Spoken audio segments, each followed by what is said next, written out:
study from the Old Testament right through to the New Testament, the parallel between the grace and mercy of God is whenever there is mercy and grace, the favor of God follows. I'm going to say it again. Whenever there's grace and mercy, the favor of God follows. Now, I'm going to explain it in simple terms. The word grace also can mean favor, and sometimes it translates as favor, depending in the context and stuff like that. But it can translate as favor, right? But what happens is, on the subject of grace, is sometimes we exalt grace and we forget that we still need mercy. We still need compassion and we still need forgiveness. All right? And so we exalt this thing about grace because we put the emphasis on the fact that I'm righteous, and we are. Not forgetting because of his blood. All right? You know, both Paul and Peter's books, in other words, after the 4 Gospels, whenever you read the books, it would say, grace, mercy, peace be unto you. Grace and mercy be unto you. The greeting at the end of the book, and most of the time in the beginning of the book, it would say the same. In other words, those books were always written in grace and mercy. Grace and mercy. Grace and mercy. All right. So, the reason I'm bringing this up is, yes, we have been perfected by his blood, but I as a person might not be perfect yet.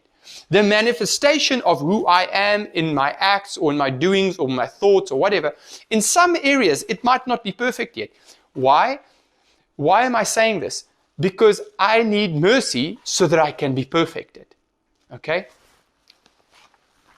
Does it? I hope this makes sense. So I was saying Hebrews chapter 4,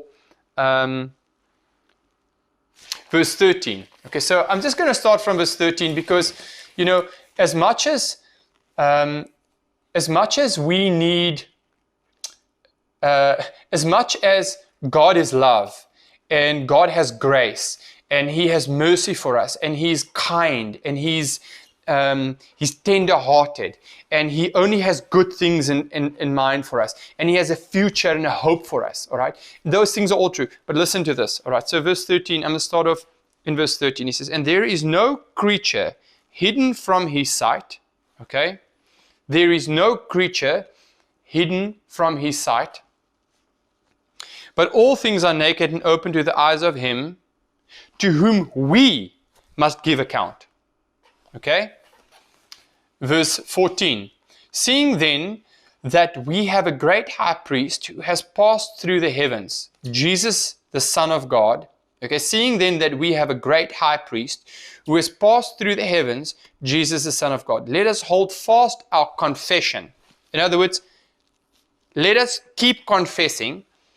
Verse 15, for we do not have a high priest who cannot sympathize. Remember what I said to you what the word mercy means. It means compassion or forgiveness. So he says, verse 15, for we do not have a high priest who cannot sympathize with our weaknesses, but was in all points tempted as we are, yet without sin.